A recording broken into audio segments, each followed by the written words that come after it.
Ndugu zangu wapendwa, tumsifu Yesu Kristo. Basi ninayo furaha kubwa kabisa kualika siku ya leo katika tafakari yetu hii ya neno la Mungu. Leo ninapokuletea tafakari ya sherehe ya mwili na damu ya Bwana wetu Yesu Kristo. Na ujumbe ambao nataka kuuleta leo unasema Ekaristi Takatifu ni mwendelezo wa sadaka ya Kalvari altareni. Ngoja nirudie. Ekaristi Takatifu manake mwili na damu ya Yesu ni mwendelezo wa sadaka ile ile ya Kalvari, lakini inafanyika altareni. Leo tukimaliza misa tutazunguka na Yesu wa Ekaristi katika maeneo yetu, katika nyumba zetu, tutazunguka naye huko barabarani. Ndugu zangu, tutumie nafasi hii kumwomba Yesu abariki mitaa yetu, abariki mazingira yetu, ajifunue kwa watu ambao bado hawajamfahamu. Lakini pia Yesu aingie kwenye maisha yetu. Ndugu zangu, ngoja nianze kwa kusema hivi. Hebu fikiria, pata picha, hebu jaribu kuchukua muda kidogo, labda dakika chache. Alafu hebu fikiria kama ungekuwepo pale Golgotha siku ile. Alafu unaona Yesu anavyosulubiwa. Hebu pata picha, unaona Yesu akipigiliwa misumari mikononi mwake. Hebu pata picha, unaona damu ikitiririka kutoka mwilini mwake. Hebu pata picha, unaona mwili wake ukichanwa na ile mijeledi yaliyokuwa anachapa. Hebu pata picha hiyo. Hebu pata picha, unaona taji la miiba likikandamizwa, likishindiliwa kichwani mwake. Hebu pata picha hiyo. Alafu hebu pata picha, unamuona Bikira Maria akiwa chini ya msalaba analia. Hebu pata picha hiyo. Alafu hebu fikiria wakati huo, wakati unaona hayo, unaona watu wengine wakimdhihaki. Unaona watu wengine wakimcheka.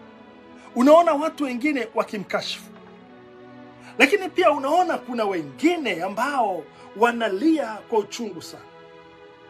Lakini katikati ya hayo yote unayoona, ndugu zangu, unaona Yesu akitoa maisha yake kwa ajili ya wokovu wa mimi na wokovu wa wewe. Akitoa maisha yake kwa ajili ya wokovu wetu. Labda ungekuwa pale, swali ambalo ungejiuliza ni kwamba hivi au mimi ningekuwa pale ningejiuliza swali hilo kwamba hivi kizazi cha baadaye kitawezaje kushiriki neema ya sadaka hii kubwa? Ningejiuliza kwamba hivi wale ambao kwa mfano hawakuwepo pale Kalvari watawezaje kuguswa na hii sadaka? Au kwa mfano, je, sadaka hii inaishia hapa Golgotha, inaishia pale Kalvari? Au hii sadaka inaweza kuja, tunaipataje? Inaishia pale hivyo hivyo tu?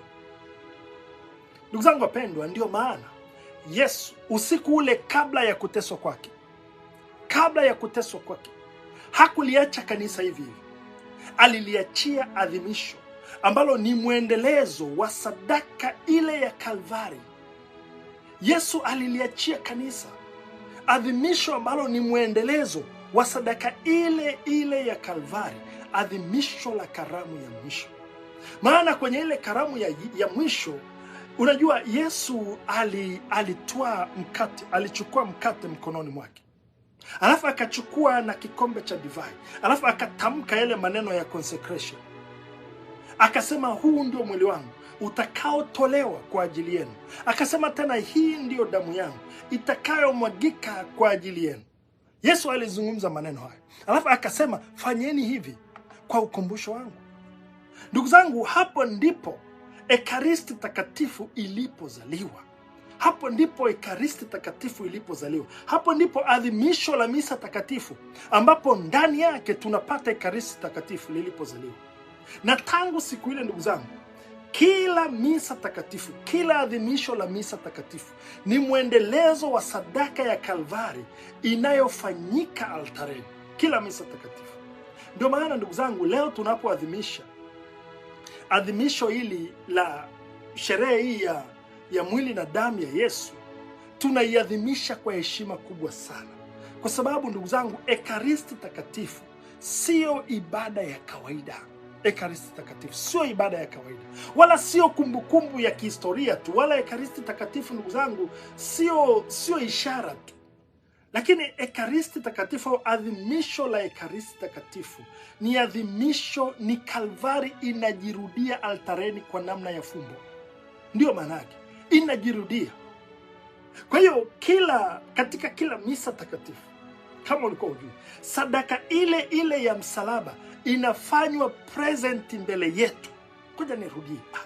Katika ekaristi takatifu, adhimisho la misa takatifu, sadaka ile ile ya msalaba inafanywa present mbele yetu. Na ndio maana altareni, ndugu zangu, sio mahali pa kawaida, si mahali pa mchezo, ni mahali patakatifu sana. Kwa nini ni mahali patakatifu? Ni mahali patakatifu kwa sababu mbingu na dunia vinakutana altareni. Ni mahali patakatifu mno, ni mahali patakatifu sana. Ni mahali ambapo sisi wengine, sisi wenye dhambi, tunakutana na huruma ya Mungu. Unajua, altareni ni mahali ambapo mwenye njaa anakutana na mkate wa uzima. Ni altareni tu. Altareni ni mahali ambapo mwanadamu anakutana na Mungu wake. Na ndio maana, ndugu zangu, kanisa halikuacha ekaristi takatifu katika nyakati zote. Iwe ni katika vita, iwe ni katika mateso, iwe ni katika magonjwa, misa takatifu iliendelea kuadhimishwa. Ekaristi takatifu iliendelea kuhifadhiwa. Ndio maana ile taa, tunaita taa ya Mungu, ule mshumaa au ile taa inayokaa pale tabernakulo, inawaka muda wote. Kwa nini? Kwa sababu mwanadamu hatuwezi tukaishi bila ekaristi takatifu, hatuwezi. Sasa nataka nizungumze mambo matatu juu ya ekaristi takatifu. Mambo matatu, nitazungumza kwa haraka kidogo.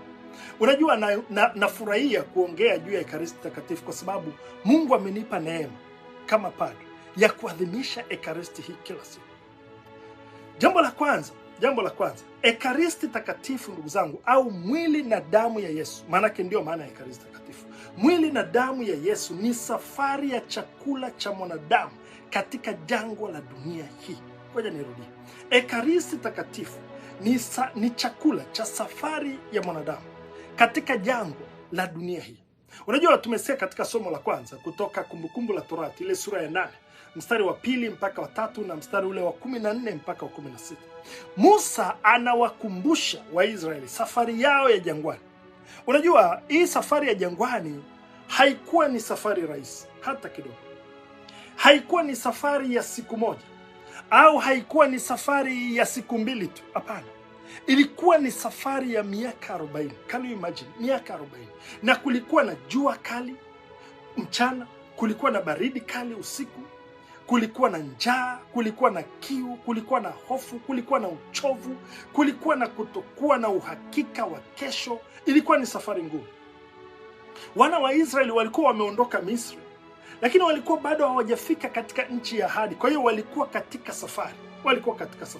Na mara nyingi, ndugu zangu, walivunjika moyo. Mara nyingi walikata tamaa walipokuwa kwenye hiyo safari. Haikuwa safari rahisi. Wakati mwingine tunasoma kwamba walifika mahali wakamnungunikia Mungu, wakamnungunikia Musa. Wakati mwingine hata wakamlaumu Mungu, wakatamani hata warudi Misri, mahali pa utumwa kabisa walitamani kurudi. Kwa nini? Kwa sababu safari ilikuwa ngumu. Wakatamani kurudi, pamoja na kwamba maisha yalikuwa ni magumu. Ndugu zangu, unajua, hapa tunajifunza kitu, na mimi hapa huwa najifunza kweli. Unajua, ili jambo linatuhusu pia kwenye maisha yetu sisi ya kila siku. Unajua, mara nyingi tunapokutana na changamoto, tunakuwa kama wana wa Israeli hao. Tunajikuta tunaanza kutamani hata yale maisha ya nyuma, inawezekana hata maisha ya dhambi, kwa sababu tu tunaona safari ya utakatifu imekuwa ni ngumu sana. Imekuwa ni ngumu sana. Na ndio maana, ndugu zangu, Musa anawakumbusha wana wa Israeli. Anawaambia kwamba Bwana Mungu aliwaacha muone njaa. Mungu akawalisha mana msiokuwa mnaijua, ili awafundishe kwamba mwanadamu haishi kwa mkate tu, bali kwa kila neno linalotoka kwenye kinywa cha Mungu. Manake Mungu hakuwapeleka wana wa Israeli jangwani ili awaangamize, hapana. Lakini aliwapeleka jangwani ili awafundishe kumtegemea yeye. Kwa sababu jangwani, ndugu zangu, hakuna sehemu ya kujificha. Unajua, jangwani hakuna sehemu ya kujificha. Jangwani hakuna uhakika wa kesho, haupo. Jangwani unajifunza Unajifunza kwamba ukimwacha Mungu au ukiachwa na Mungu huwezi kuendelea mbele. Kwa hiyo walipelekwa jangwani kujifunza, na ndio maana kila asubuhi Mungu aliwapa mana, chakula cha mbinguni. Walipata mana kila siku asubuhi, chakula ambacho walikuwa kwa kweli hawakijui. Walikuwa wakiamka asubuhi wanakuta tayari ile mana imeshaanguka ardhini. Jiulize, hivi umeshawahi kujiuliza ni kwa nini Mungu hakuwapa chakula cha miaka yote siku moja? Kwa nini hakuwapa chakula cha miaka yote siku moja? Kwa nini kila siku kulikuwa na portion na ration ya kila siku?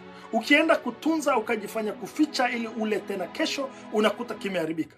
Kwa nini kilikuwa lazima Mungu anawapa kila siku? Ni kwa sababu Mungu alitaka wajifunze kumtegemea kila siku.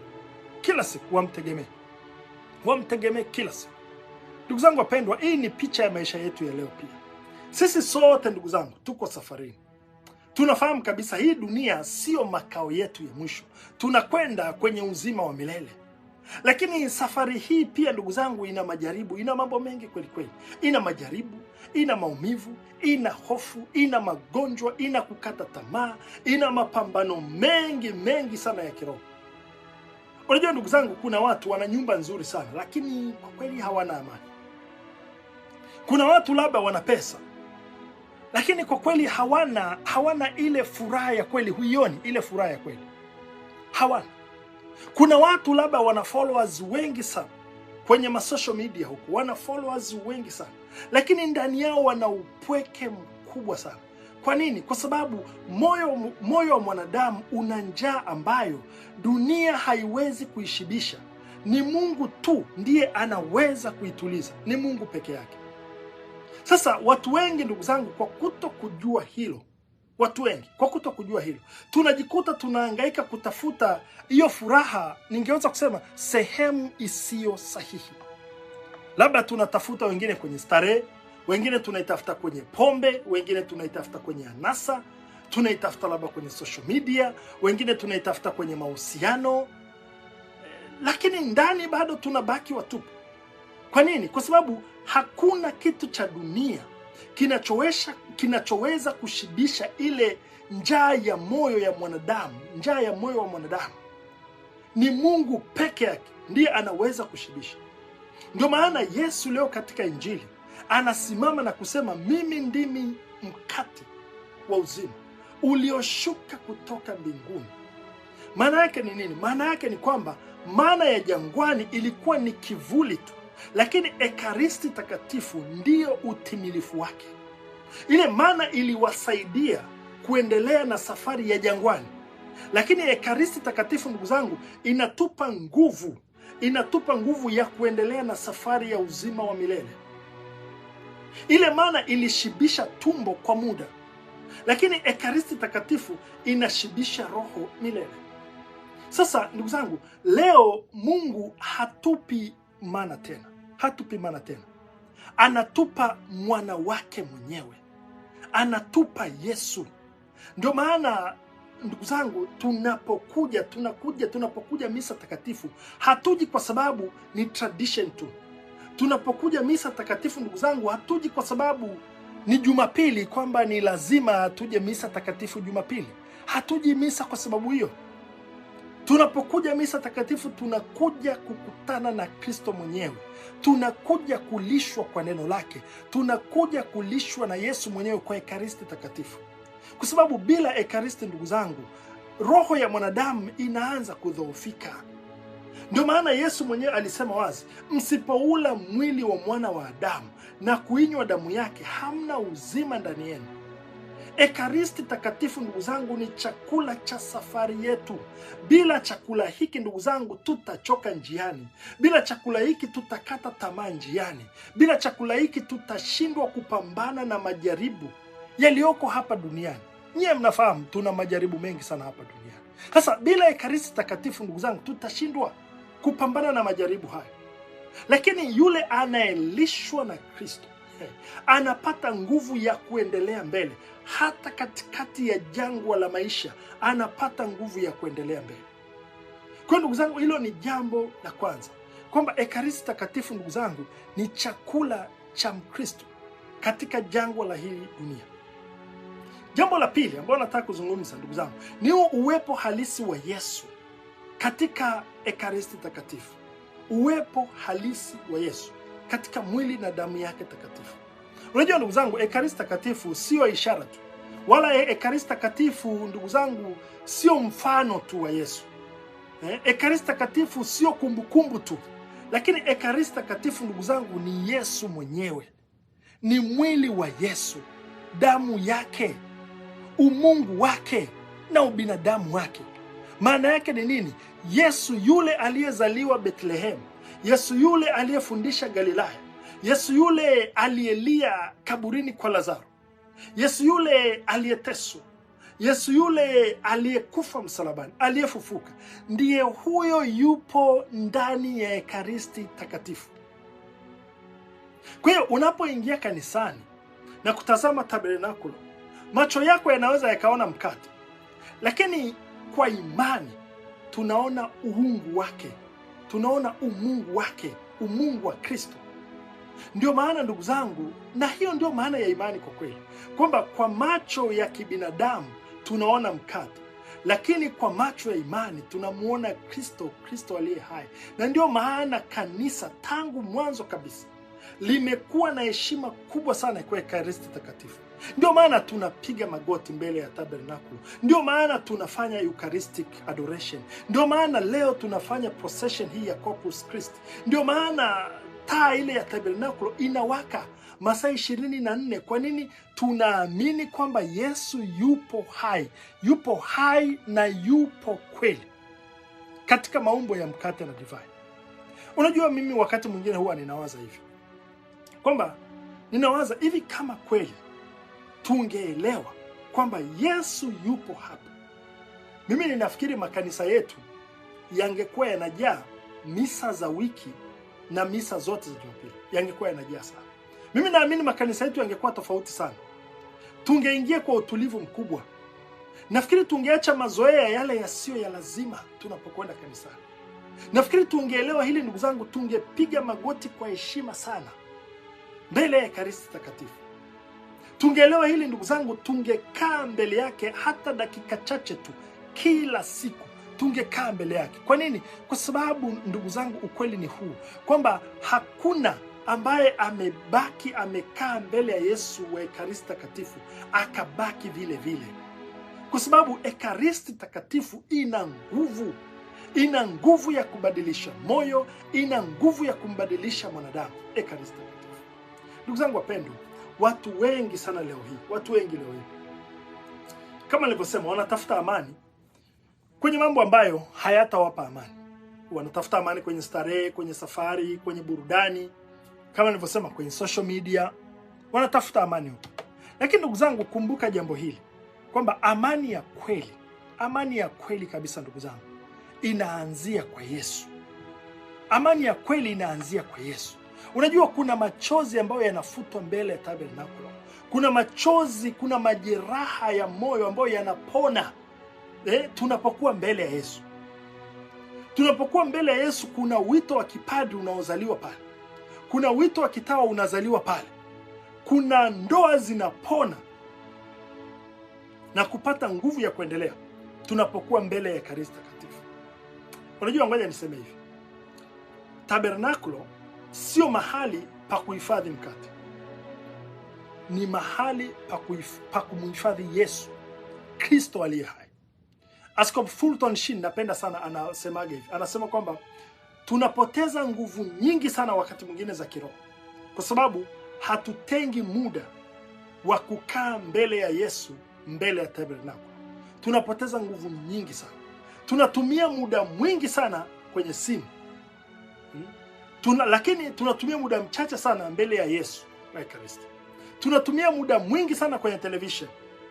Tunatumia muda mwingi sana kwenye habari, kwenye social media, lakini muda mchache sana mbele ya Yesu. Ndio maana mioyo yetu wakati mwingine imejaa hofu, maana vitu inayoona kwenye taarifa hizo, kwenye social media hizo, ni vitu ambavyo vinajaza mioyo yetu hofu, uchovu, vurugu, kukata tamaa, upweke mkubwa sana wa ndani.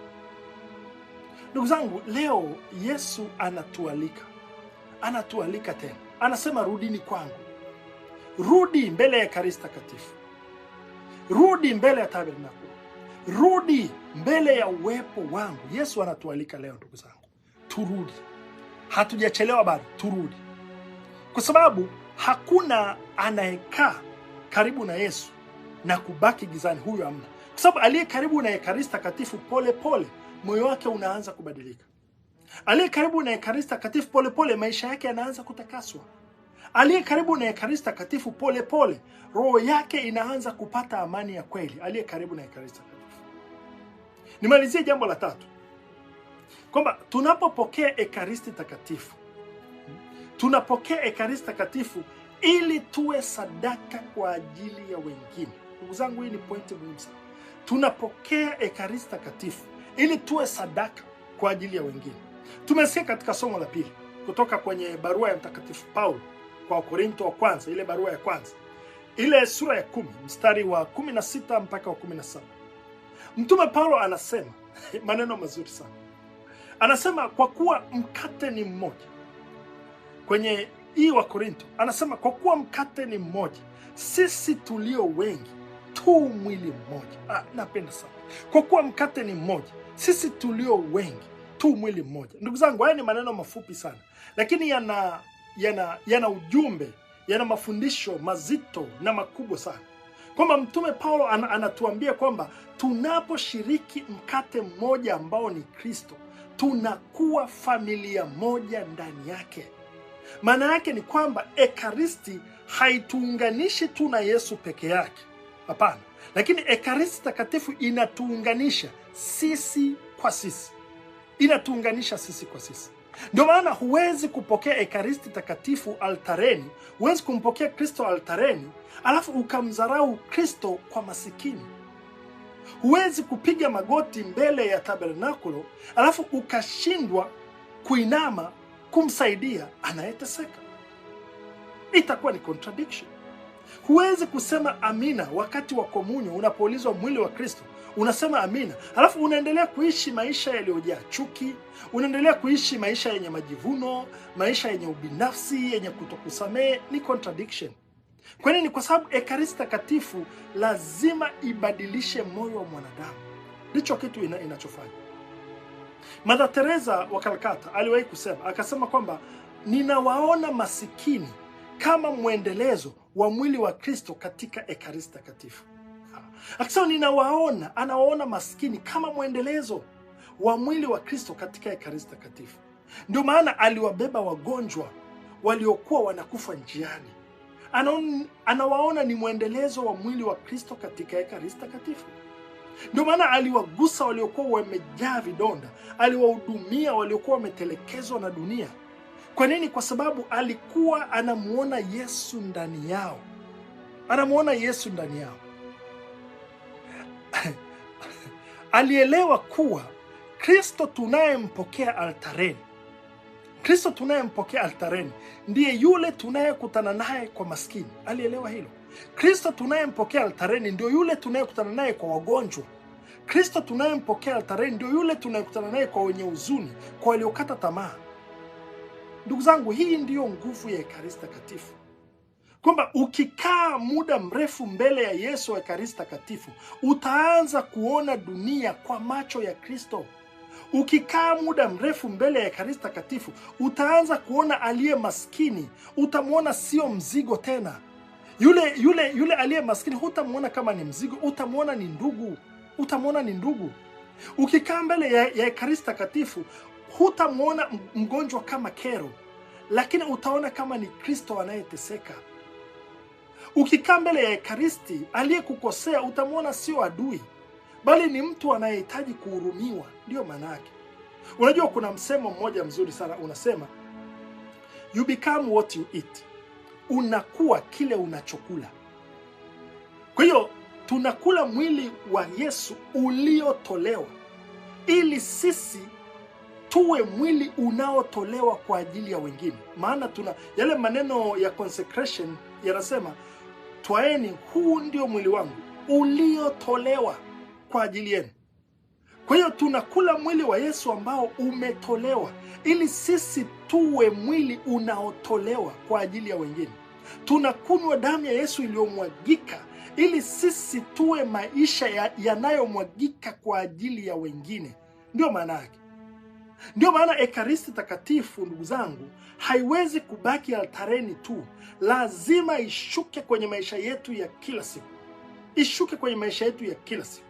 Kwa mfano, mama anayekesha kwa ajili ya mtoto wake anayeumwa, anaishi Ekaristi. Baba anayejitoa kikamilifu kwa ajili ya familia yake, anaishi Ekaristi. Kwa sababu Ekaristi ilitolewa kwa ajili ya. Padri anayetoa maisha yake kwa ajili ya wengine, anaishi Ekaristi. Mtawa anayetoa maisha yake kwa ajili ya sala na huduma, anaishi Ekaristi Takatifu. Kwa nini? Kwa sababu Ekaristi Takatifu ilitolewa. Unapomsamehe mtu, pamoja na kuwa amekuumiza kiasi kikubwa, unaishi Ekaristi Takatifu. Unapotembelea wagonjwa, kwa fariji wenye huzuni, unapowasaidia maskini, unapokuwa mvumilivu, unaishi Ekaristi Takatifu. Ndio maana mwili wa Yesu ulitolewa, damu ya Yesu ilimwagika. Hivyo ndugu zangu, tunaalikwa na sisi kujitoa kwa ajili ya wengine. Sasa leo tunaishi kwenye dunia ambayo imejaa changamoto nyingi sana. Na moja ya changamoto kubwa ya dunia ya leo, ndugu zangu, ni individualism. Kila mtu anataka ajifikirie yeye kwanza. Anataka alinde maslahi yake kwanza. Hiyo ndio dunia tunaishi. Sio wengi wanakubali kuumia kwa ajili ya wengine. Ni dunia ya individualism. Lakini Yesu katika Ekaristi Takatifu anatufundisha maisha ya kujitoa. Kumbuka ndugu zangu, kwa sababu Yesu hakutoa kitu tu. Yesu alijitoa mwenyewe. Kwa hiyo sisi tunaompokea Yesu hatuwezi kubaki tukiishi kwa ajili yetu wenyewe. Hapana. Hatuwezi tukaishi kwa ajili yetu wenyewe. Ndio maana mwisho wa misa, baada ya baraka, kwa mfano, tunaambiwa kwamba nendeni na amani. Kanisa halisemi kwamba baki hapa. Linasema nenda, go. Linasema nenda. Kwa nini? Kwa sababu baada ya kulishwa na Kristo, tunatumwa kwenda kuwa Kristo kwa wengine. Ndio maana ya nenda, nendeni na amani. Nendeni, kwamba mmelishwa na Kristo. Sasa nendeni mkawe Kristo kwa wengine. Ndio maana yake. Mkawe Kristo kwenye familia zinazomhitaji Kristo. Mkawe Kristo kwa vijana wanaomhitaji Kristo. Mkawe Kristo kwenye ndoa zinazomhitaji Kristo, kwenye jamii inayomhitaji Kristo. Na mara nyingi ndugu zangu, Kristo anataka kuwafikia hao watu kupitia sisi. Na hapo ndipo Ekaristi inakuwa hai kweli kweli kwenye maisha yetu. Sio altareni tu, bali kwenye maisha yetu ya kila siku. Ndugu zangu, nimalizie kwa kusema hivi. Tunaposhiriki misa takatifu ndugu zangu, au tunapokwenda kupokea mwili na damu ya Bwana wetu Yesu Kristo, tusiende kama watu ambao wanatimiza wajibu tu, hapana. Lakini twende tukijua kwamba tunakwenda Kalvari. Tunakwenda kwenye sadaka ya msalaba. Tunakwenda kuguswa na damu ya Yesu Kristo mwenyewe, damu ile ile iliyomwagika Kalvari. Tunakwenda kumpokea Yesu mwenyewe. Na kumbuka, kila tunaposema amina wakati wa komunyo, unapoulizwa mwili wa Kristo, unasema amina. Tusiseme kwa midomo tu, lakini tuseme kutoka ndani kabisa. Amina Bwana. Maana yake nini? Maana yake kwamba niko tayari kuwa mwili uliotolewa kwa ajili ya wengine. Niko tayari kuwa damu inayomwagika kwa ajili ya wengine. Niko tayari kuishi na kujitoa sadaka kama wewe Yesu. Ndugu zangu, hapo ndipo Ekaristi Takatifu itabadilisha maisha yetu. Itabadilisha maisha yetu. Na hapo ndipo dunia nzima ndugu zangu itamuona Yesu kupitia sisi. Ndugu zangu wapendwa, tunamshukuru Mungu kwa zawadi ya siku ya leo. Ninaendelea kuwaombea kila baraka na neema. Tutembee na Yesu. Tumruhusu apite kwenye kila kona za maisha yetu. Sio tu kwenye mazingira yetu, sio tu kwenye mabarabara yetu. Tumruhusu apite kwenye kila kona ya maisha yetu, atubadilishe, tufanane naye, tuwe sadaka hai inayotolewa, inayojitoa kwa ajili ya maisha ya wengine.